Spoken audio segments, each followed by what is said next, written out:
I don't at all support prostitution. Prostitution, वेश्या व्यवसाय, ये दुनिया की तो सबसे बड़ी गाली है.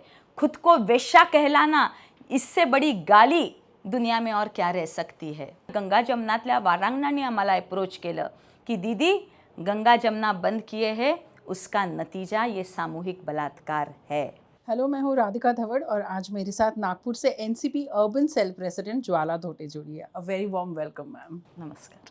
जब नागपुर सीपी अमितेश कुमार इन्होंने Ganga Jamuna red light area जो है नागपुर का वो सील किया, तो आपने बहुत एक्टिवली प्रोटेस्ट किया है. आपका ये कहना था कि वो सील नहीं होना चाहिए था, तो उन्होंने सील करने के कई रीजंस दिए थे, पर आप लगता है कि कन्विंस नहीं है, ऐसा क्यों? सबसे पहले नेशन नेक्स्ट के सभी दर्शकों को प्रणाम और नेशन नेक्स्ट के सभी टीम को अपने उज्जवल भविष्य के लिए, सक्सेसफुल भविष्य के लिए मेरी अनेक शुभकामनाएं. देवपूजा करणं, मंदिरात जाणं, चर्चमध्ये जाणं, गुरुद्वारेत जाणं, कोणत्या दर्ग्यात जाणं ही देवपूजा नसते, परंतु दुखी, कष्टी, शोषित वर्गांचे अश्रू पुसणं, त्यांच्या हक्कासाठी, न्यायासाठी, अधिकारासाठी लढणं ही खरी देवपूजा आहे. मला तरी वाटतं, समाजाला काय वाटतं मला माहीत नाही, परंतु माझा जेवढा अभ्यास आहे, माझा जेवढा अनुभव आहे, मला तरी वाटतं की या ज्या वारांगणा आहेत, या ज्या वेश्या आहेत, वेश्या मी म्हणू इच्छित नाही, तो शब्द कानाला ऐकायला बरं वाटत नाही, मुखातून बोलायला सुद्धा बरं वाटत नाही. या ज्या वारांगणा आहेत, या समाजातल्या अतिशय दुखी आणि कष्टी आणि शोषित वर्ग आहे आणि त्यांच्या हक्कासाठी, त्यांच्या न्यायासाठी, त्यांच्या अधिकारासाठी लढणं म्हणजे हे माझं भाग्य आहे. आणि हा वारसा मला माझ्या वडिलांकडनं, स्वर्गीय विदर्भवीर भाऊ जांबवंतराव धोटेंकडनं मिळालं आहे. तर याचा मला नितांत सन्मानपूर्वक वाटतं आणि या गोष्टीचा मला अभिमान आहे.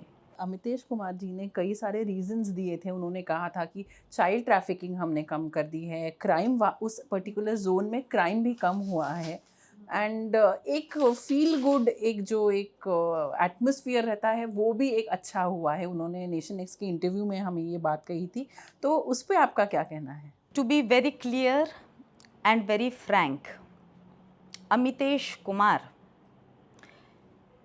या व्यक्तीसारखा स्टोन हार्टेड, बेसलेस स्टेटमेंट देणारा, सेंटिमेंट्स आणि इमोशन्सची ज्याच्यामध्ये कमतरता आहे, पुलिसिंगमध्ये जो फेलियर आहे, असं व्यक्तिमत्व म्हणजे अमितेश कुमार यांचं व्यक्तिमत्व आहे. It is on record. तुम्ही जर का रेकॉर्ड चेक केला राधिकाजी, तर मी आपल्या दर्शकांना सांगू इच्छिते की जेव्हा अमितेश कुमार अमरावतीचे कमिशनर ऑफ पोलीस होते, त्यांच्यावर महाराष्ट्र ह्युमन राईट कमिशननी 1 लाखाचा पेनल्टी लावली होती. द रिझन वॉज की एका तरुण मुलीला आणि तिच्या आईला रात्री उशिरापर्यंत पोलीस स्टेशनमध्ये बसवून ठेवलं, हरासमेंट केलं, त्यांची प्रताडणा केली. अमितेश कुमार हे औरंगाबादचे सुद्धा पोलीस कमिशनर होते. पोलीस कमिशनर औरंगाबादचे असताना शोषित वर्गांना, गरीब लोकांना कशी त्यांनी प्रताडणा केली, कसं हरासमेंट केलं, कसं टॉर्चरिंग केलं, याचं जिवंत उदाहरण मी आता आपल्याला ते जजमेंट औरंगाबाद बेंचचं, मुंबई हायकोर्टचा जो औरंगाबाद बेंच आहे त्यांनी इश्यू केलेलं मी ते जजमेंट आपल्याला वाचून दाखवते. The judgement was, such things are being done at the instance of higher ups or some influential persons. The persons who have no influence becomes helpless. When the officers of rank of police commissioner do such things to make police realize that they will not be spared when they indulge in such activities, this court is directing the police to pay the compensation of rupees 7 lakh, said the Aurangabad bench of Bombay high court. एक गरीब व्यक्ती होता, अमितेश कुमारकडनं त्याची प्रताडणा झाली. जे धनदांडगे लोक होते, जे politically strong होते, economically financially strong होते, त्या लोकांकडनं काही प्रलोभना मिळाली असेल अमितेश कुमारला, काही ब्राईब मिळाले असतील, म्हणून हा जो व्यक्ती आहे याला इतकं टॉर्चरिंग केलं, इतकं हरासमेंट केलं की शेवटी न्यायासाठी यांनी कोर्टाचे दरवाजे ठोकले आणि कोर्टाचं जजमेंट या पीडिताच्या फेवरमध्ये लागलं. तर त्या अमितेश कुमारबद्दल मी काय बोलू शकते की हायकोर्टसुद्धा यांच्यावर 7 लाखाचं कॉम्पेन्सेशन ठोकतं. महाराष्ट्र ह्युमन राईट कमिशनसुद्धा 1 लाखाचं दंड थोपाटतो. अशा पोलीस कमिशनरकडनं माणुसकीचं, ह्युमन राईट्सचं, फंडामेंटल राईट जोपासण्याचं, कॉन्स्टिट्यूशन राईट जोपासण्याचं आपण काय यांच्याकडनं अपेक्षा करू शकतो. अमितेश कुमार सारख्या पोलीस अधिकाऱ्यांमुळे पूर्ण पोलीस विभाग हा बदनाम होत असतो. अमितेश कुमार सारखे पोलीस अधिकारी, असे पोलीस अधिकारी तर ताबडतोब टर्मिनेट झाले पाहिजे. आणि मी महाराष्ट्र शासनाकडे सुद्धा हात जोडून आधीसुद्धा विनंती केली, आजसुद्धा विनंती करते आणि भविष्यात सुद्धा मी माझ्या वक्तव्यावर ठाम आहे की अमितेश कुमार सारखे भ्रष्ट पोलीस अधिकारी हे ताबडतोब टर्मिनेट झाले पाहिजे, यांच्यावर इन्क्वायरी बसली पाहिजे. जब मैंने उनसे पूछा था कि लाइवलीहुड्स मतलब जो सेक्स वर्कर्स है उनका वो डेली बेसिस पे वहाँ पे अर्न करते हैं, तो आज वो बहुत बड़े लेवल पर अफेक्ट हुआ है, तो क्या आपने उस बारे में सोचा है कि it's a very heavy responsibility on you? तो उन्होंने कहा कि हमने उस बारे में भी सोचा है और हम उन सब लोगों को काउंसलिंग भी अभी देने वाले हैं और सब they are in the process. So how do you look at this? मुहूर्त देखकर अच्छाई और इंसानियत की नहीं जाती. अमितेश कुमारचं हे सुद्धा स्टेटमेंट अतिशय कॉन्ट्रोवर्शियल स्टेटमेंट आहे. ते म्हणतात की आम्ही यांना नोकरी देऊ. 8 महिने झाले आहेत. 8 महिन्यापासून त्या महिलांच्या पोटावर लाथ पोलीस विभागाने मारलेली आहे. अमितेश कुमार नोकरी देण्याची गोष्ट करतात. स्वतः अमितेश कुमार हे सरकारी नोकर आहेत, जनतेचे नोकर आहेत. तुम्ही स्वतः नोकर असताना तुम्ही दुसऱ्यांना नोकरी देण्याची बाब कशी बोलू शकता? म्हणून मी आधीसुद्धा म्हटलं होतं की मीडियासमोर बोलताना अमितेश कुमारनी होमवर्क करावं आणि नंतरच मीडियाचे कॅमेरा फेस करावे. आपको क्या लगता है कि वो सेक्स वर्कर्स को हम एक डिग्निफाइड लाइफ किस तरीके से दे सकते हैं? Under section 372 and 373 prostitution is not a crime restricted to child prostitution. मायनर्सला या व्यवसायात आणणं म्हणजे हा अजामीनपात्र गुन्हा आहे. परंतु जे ॲडल्ट आहेत, स्वतःच्या इच्छेने, स्वतःच्या मर्जीने, स्वतःच्या ब्रेड बटरसाठी आणि आपल्या कुटुंबाच्या पालनपोषणासाठी जर का ते व्यवसाय करत असतील, so it is not a crime. Only females were seen as prostitutes and male were their clients. But now in 21st century, male, female and transgender also, they work as prostitutes. Male prostitution in India is rising at a great pace. Let me tell you about history of prostitution. Century before, they were named as devdasis. या ज्या वारांगणा आहेत यांना आपण देवदासी म्हणायचो. But later on, they were mentioned as नगरवधू, means brides of town. तर या ज्या देवदासी होत्या, या ज्या वारांगणा होत्या, आताच्या ज्यांना आपण सेक्स वर्कर्स म्हणतो, कमर्शियल सेक्स वर्कर म्हणतो, या उच्च प्रभू लोकांच्या, हाय सोसायटीच्या लोकांच्या, रिच लोकांच्या, ॲरिस्टोक्रॅट लोकांच्या एंटरटेनमेंटसाठी होत्या. या ज्या वारांगणा होत्या यांना त्या काळात अतिशय सन्मान दिला जायचा. मुघल्स, राजे महाराजे, उच्च प्रभू लोक हे सुद्धा त्यांना स्पर्शसुद्धा करायचे नाही. त्या नृत्य पेश करायच्या, ते गाणे गायचे आणि एंटरटेनमेंट करायचे. जसे आज आपण थिएटर्समध्ये जातो, आपण यूट्यूब्समध्ये सिरियल्स पाहतो, आपण गाणे ऐकतो, तर एंटरटेनमेंटसाठी ह्या तिथे प्रस्थापित होत्या. When British stepped into our country, devadasis began to perform their art in front of British officers, and this became the beginning of one night stand. And these Britishers started calling this Devdasis, this Nagarvadhus, for their sexual pleasures. During British rule in India, Indian economy depleted and people were not able to achieve their livelihood. Hence, women started selling their flesh, selling their bodies. For in exchange of money, British लोकांना या आपलं कातडं, आपला चमडा, आपली body हे विकायच्या. फक्त कारण होतं की ब्रिटिशांमुळे भारतीय इकॉनॉमी ही रसातळास गेली होती आणि आपल्या लाईव्हलीहूडसाठी, आपल्या ब्रेड बटरसाठी आपलं कातडं विकण्या पलीकडे त्यांच्याकडे दुसरा कोणताच मार्ग नव्हता. म्हणून वेश्यांकडे सुद्धा बघण्याचा दृष्टिकोन हा भारतीय संस्कृतीत हा सन्मानाचा दृष्टिकोन आहे. भारतीय संस्कृति ये ऐतिहासिक संस्कृति है. पूरे विश्व में भारतीय संस्कृति के गुणगान होते हैं. तर अशा ऐतिहासिक संस्कृतीचे तुम्ही आम्ही नागरिक आहोत, ज्या संस्कृतीमध्ये आताच्या ज्यांना आपण सेक्स वर्कर म्हणतो, आपल्या भारतीय संस्कृतीमध्ये या सेक्स वर्करला देवदासी म्हणायचे, नगरवधू म्हणायचे.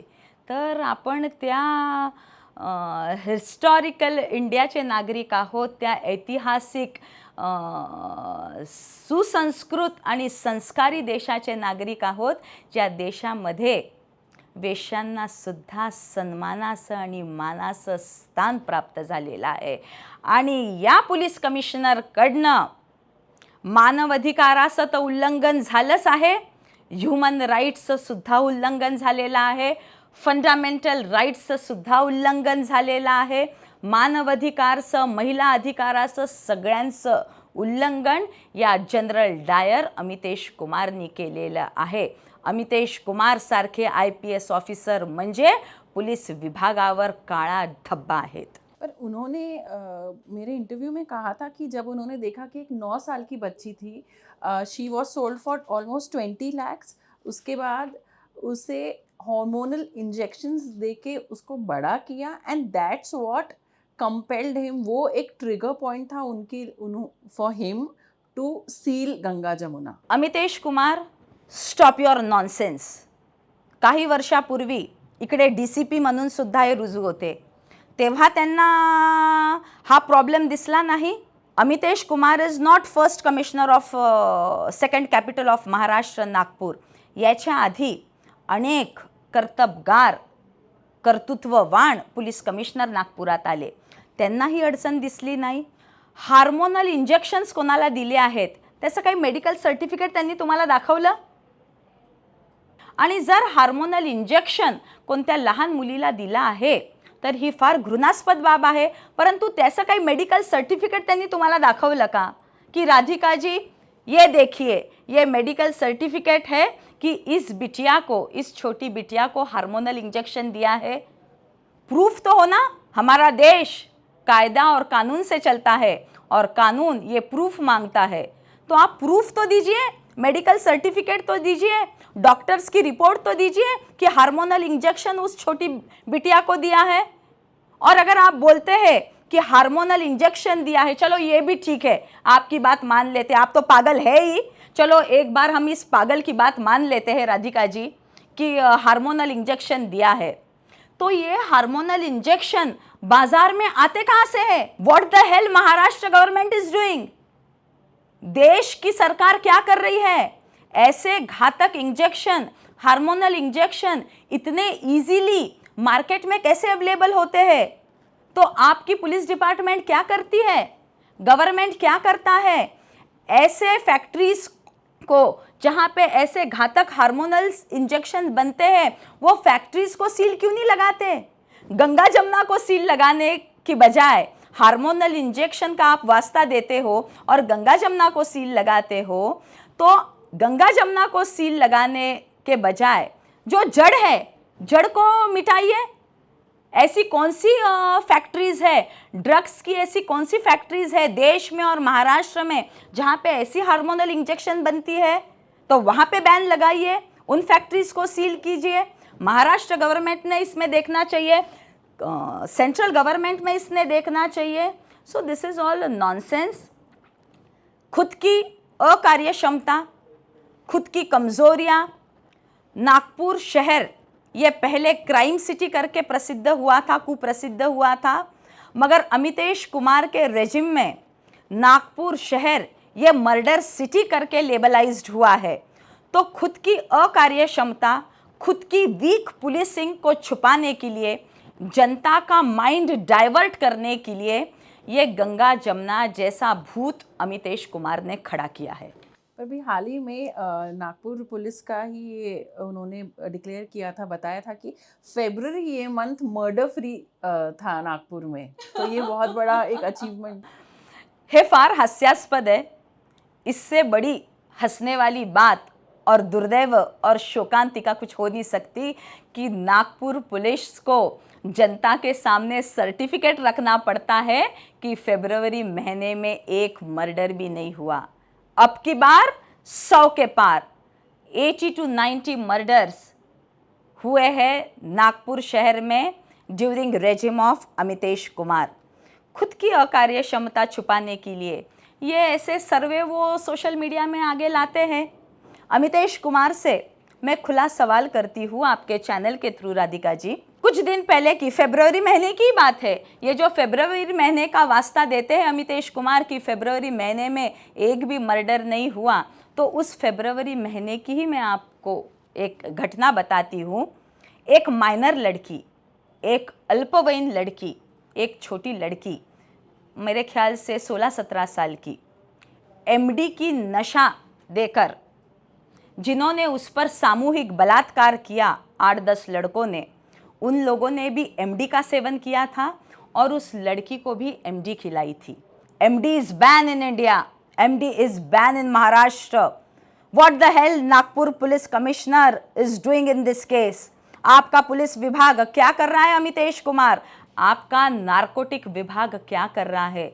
जब छोटी उम्र की बिटियाओं को, छोटे उम्र के लड़कों को एमडी उपलब्ध होता है, इससे बड़ी शर्म की बात क्या हो सकती है? इससे बड़ी धोखे की घंटा क्या हो सकती है? कॉलेजेस में, स्कूल्स में, स्लम्स में छोटे छोटे बच्चों को एमडी प्रोवाइड हो रहे हैं, एमडी अवेलेबल हो रहे हैं, then what the hell your narcotic department is doing? खुद की पीठ थपथपाना बहुत आसान है अमितेश कुमार, मगर ग्राउंड रूट पर आके, ग्राउंड लेवल पर आकर काम करना ये बहुत मुश्किल है, और आप जैसे जूनियर पुलिस अधिकारी के लिए तो ये नामुमकिन है। इसके पहले भी आपने अमितेश कुमार इनको टारगेट किया था, आपने इनको परमवीर सिंह मुंबई के फॉर्मर पुलिस कमिश्नर के साथ इक्वेट किया। आपने कहा कि ये ट्विन ब्रदर्स है। इसके पीछे क्या रीज़न है? क्या आप बहुत ज़्यादा उन्हें टारगेट नहीं कर रही, आपको नहीं लगता है? मैं आपको बताती हूँ कि मेरे डिक्शनरी के शब्द खत्म हो गए अमितेश कुमार के लिए कुछ बोलने के लिए, मगर इस इंसान की करतूतें, हरकतें बाज नहीं आ रही। अमितेश कुमार बोलते हैं कि गंगा जमुना में एक माइनर लाई गई थी, उसका कुछ ट्रेड वहाँ पे लाखों रुपए में हुआ है। In the centre of Ganga Jamuna police चौकी इज देयर। यानी आपका कहना है कि आपके पुलिस वालों के, आपके पुलिस चौकी के नाक के नीचे उधर माइनर लाई गई, तो फिर आपका पुलिस विभाग, आपके पुलिस अधिकारी क्या कर रहे थे? What were they doing? मैं आपको एक एग्जाम्पल देती हूँ राधिका जी। अगर किसी होटल में किसी वेटर से अगर गलती हुई तो पूरा रेस्टोरेंट, पूरा होटल बंद कर दोगे? किसी एक जर्नलिस्ट से अगर गलती होती है, समझो आपसे कुछ गलती होती है राधिका जी, तो पूरा नेशन नेक्स्ट चैनल आप बंद करवा दोगे? तो अगर उधर माइनर बच्ची मिली गई तो आपका स्ट्रिक्ट पुलिसिंग कीजिए। इसके बाद में भविष्य में माइनर लड़की उधर आना नहीं चाहिए। And to be very frank Radhika ji, I don't at all support prostitution. Prostitution, वेश्या व्यवसाय, ये दुनिया की तो सबसे बड़ी गाली है। खुद को वेश्या कहलाना, इससे बड़ी गाली दुनिया में और क्या रह सकती है? मगर मैं आपको कहना चाहती हूँ, आपको बताना चाहती हूँ कि वेश्या व्यवसाय का मूल कारण है पावर्टी। रेप होने के बाद उन महिलाओं को उनका परिवार भी अपनाता नहीं, ये सोसाइटी अपनाती नहीं है, पावर्टी एक विषय है। तो ऐसे अनेक विषय है जिसके कारण महिलाएं वेश्या व्यवसाय की तरफ मुड़ती है। इसका मतलब वो इंसान नहीं है, उनको जीने का अधिकार नहीं है, वो इस देश की नागरिक नहीं है। संविधान सिर्फ आपको और हमको ही लागू होता है, संविधान के हक उनको लागू नहीं होते हैं, ह्यूमन राइट उनको लागू नहीं होता है। तो ये बहुत शर्म की बात है और ये दुख की और खेद की बात है कि वेश्याओं को देखने का नज़रिया, वारांगनाओं को देखने का नज़रिया ये एक गलत नज़रिया है। उनको भी इंसानियत की नज़रिए से देखिए। दुनिया में सबसे बड़ा धर्म अगर कोई है तो वो इंसानियत है। अपना खुद का पेट भरने के लिए, ब्रेड बटर के लिए, अपने बच्चों का पेट भरने के लिए वो वेश्या व्यवसाय करती है। और ये भी एक बात है, इसे हम झुटला नहीं सकते। अगर राधिका जी आपको प्यास लगी तो आप कुएं की तरफ जाओगे। अगर मुझे भूख लगी तो मैं किसी भोजनालय में जाऊंगी, किसी रेस्टोरेंट में जाऊंगी, किसी होटल में जाऊंगी। जैसी भूख रही, जैसी गरज रही, उस जगह इंसान जाता है। अभी इन गंगा जमुनाओं के जो प्रोस्टिट्यूट्स हैं, जो वारांगनाएं हैं, उनके पास बहुत लोअर क्लास के लोग आते हैं। मैं आपको बता देती हूँ, आपके चैनल के थ्रू आपके दर्शकों को भी ये बताना चाहती हूँ कि ऑटो रिक्शा वाले, हाथ ठेले वाले और जो ट्रक ड्राइवर्स 2-2 महीने, 3-3 महीने अपने परिवार से दूर रहते हैं, ऐसे लोग अपनी शरीर की भूख मिटाने के लिए उधर आते हैं। सेक्स को हम गलत कैसे देख सकते हैं? सेक्स एजुकेशन तो स्कूल में भी शुरू हो गए हैं, कॉलेजेस में शुरू हो गए हैं। तो सेक्स तो ये एक नेचुरल नीड है। ऐसे लोगों की सेक्स की जो हवस है, सेक्स की जो भूख है, ये मिटाती है। और इसके कारण आप जैसे घर की महिलाएं, मुझ जैसी घर की महिलाएं, राधिका जी आप जैसी महिलाएं समाज में सुरक्षित है। समाज में सुनियंत्रण रहने के लिए, समाज में सुव्यवस्था रहने के लिए सेक्स वर्कर भी ज़रूरी है। रेप की जो प्रमाण है देश में और समाज में, ये नियंत्रण में रह सकता है, नियंत्रण में रहता है। तो पुलिस कमिश्नर गंगा जमुना को गलत कैसे बोल सकते हैं? यानी नागपुर के पुलिस कमिश्नर ये इंडियन कॉन्स्टिट्यूशन के भी ऊपर है क्या? ये फंडामेंटल राइट के भी ऊपर है क्या?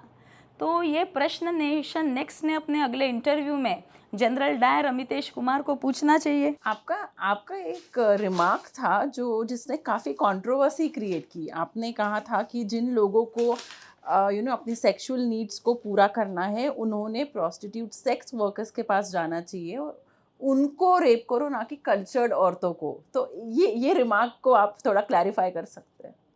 मी माझ्या भूमिकेवर पहिले सुद्धा ठाम होती, मी माझ्या वक्तव्यावर आज सुद्धा ठाम आहे आणि भविष्यात सुद्धा ठाम राहणार। ज्या गंगा जमुनातल्या वारांगणा आहेत, ज्या सेक्स वर्कर आहेत, जेव्हा फेब्रुवारी महिन्यामध्ये नागपूर शहरामध्ये एका अल्पवयीन मुलीवर सामूहिक बलात्कार 8 ते 10 नराधमांनी केलं, अतिशय कवळ्या वयाची ती मुलगी होती, तेव्हा या वारांगणांनी मला फोन केलं।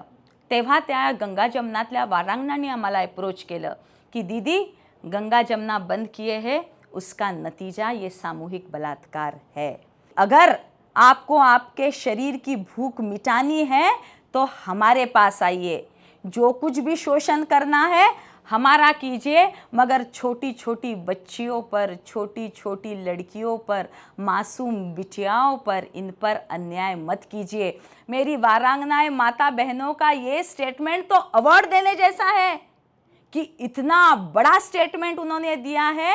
मैं तो खुले दिल से और चौड़े छाती से उनके इस वक्तव्य का स्वागत करती हूँ, क्योंकि ऐसा वक्तव्य करने के लिए भी शेर का कलेजा लगता है।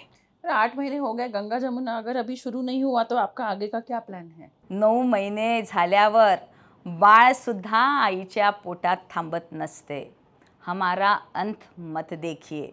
राधिका जी, मैं आपको बताना चाहती हूँ कि हमारा भारतीय संविधान कहता है कि तुम देश के किसी भी कोने में जाके कोई भी व्यवसाय कर सकते हो बिना किसी प्रेशर के। तो अगर वो अपना पेट भरने के लिए, अपने बच्चों का पेट भरने के लिए खुद के खुशी से, खुद के सहमति से, विदाउट एनी प्रेशर अगर प्रोस्टिट्यूशन को अपना व्यवसाय मानती है, अपना व्यवसाय बनाती है, तो यह अमितेश कुमार जैसे कमिश्नर की क्या औकात है कि उनको रोक सके।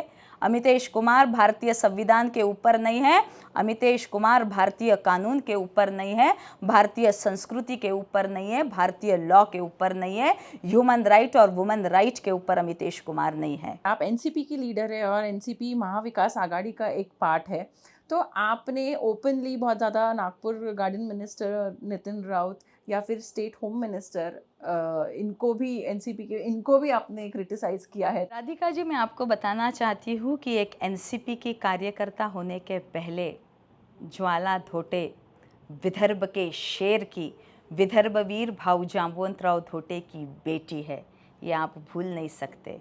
हमारे पिताजी ने अपनी आधी उम्र जेल में बिताई, गरीबों के हक के लिए, न्याय के लिए, अधिकार के लिए। संघर्ष का जो ट्रेंड है वो हमें हमारे पिताजी के तरफ से मिला है। एनसीपी की कार्यकर्ता होने के पहले मैं संविधानिक देश की संविधानिक नागरिक हूँ, एक जिम्मेदार नागरिक हूँ, विदर्भ के शेर की मैं बेटी हूँ और इस बात का मुझे नितांत अभिमान है और गर्व है। रही बात सरकारों की, सरकारें आती रहेंगी, जाते रहेंगी, मगर इंसानियत को किधर धक्का पहुंचना नहीं चाहिए।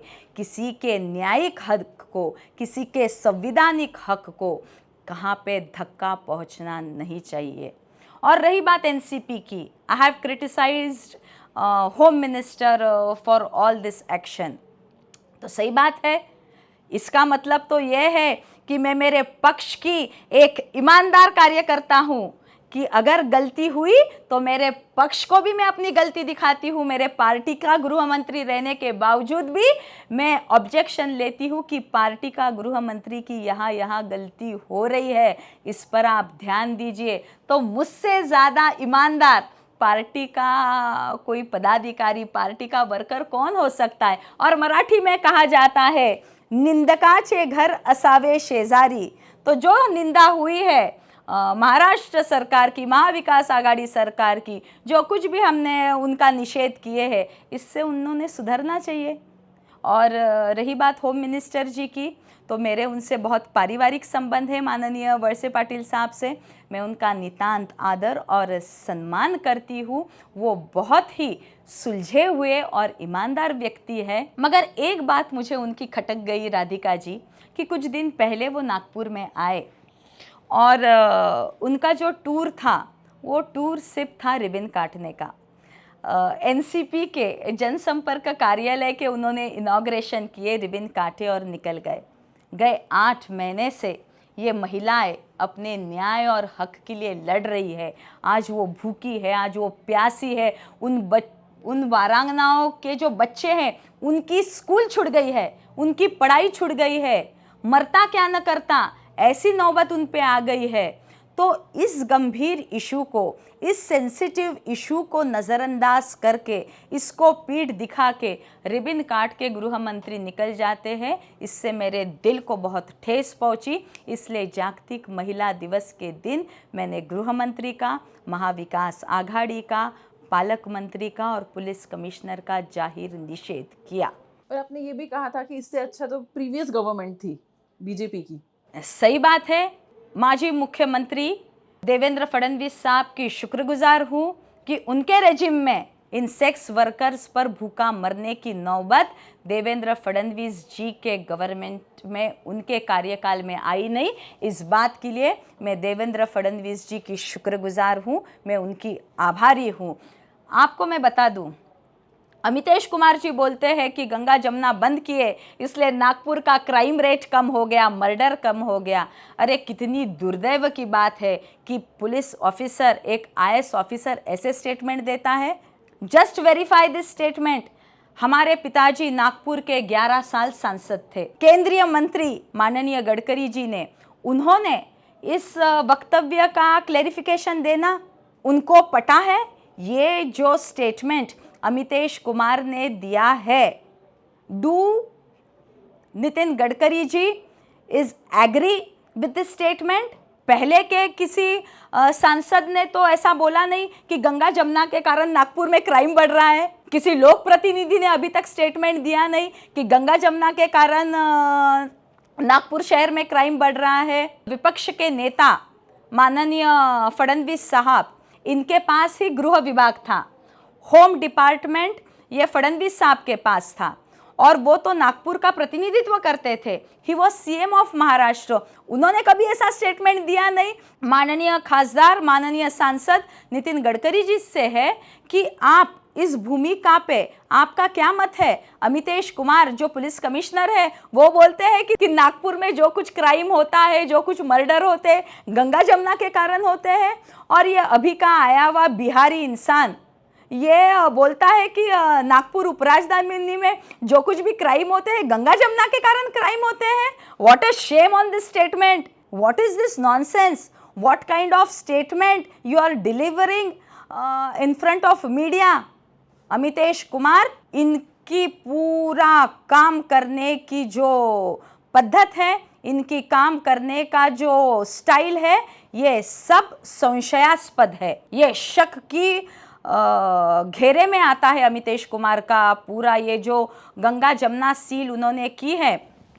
बहुत मीडिया में भी ये चर्चा हुई थी कि गंगा जमुना ये 10 एकड़ की ज़मीन पे प्रस्तापित है।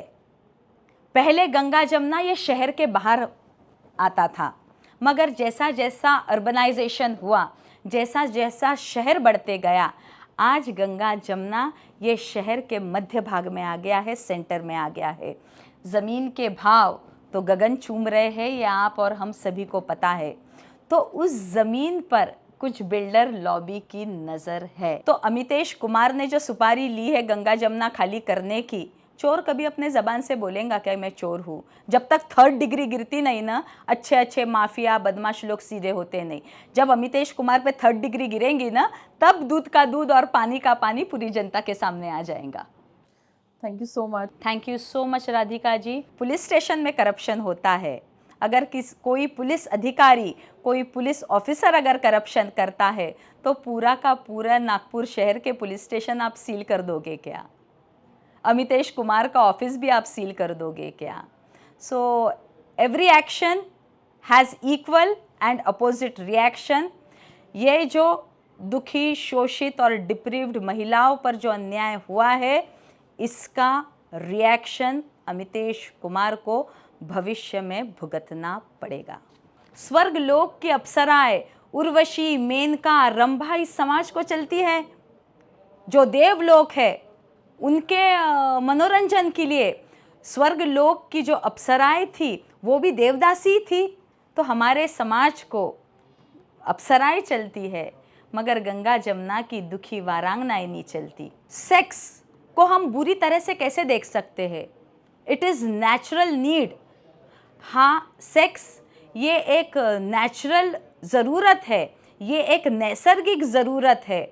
अगर आप वर्जिनिटी टेस्ट का डिवाइस लेकर अगर बैठ जाओगे रोड पे, the result will be very shocking.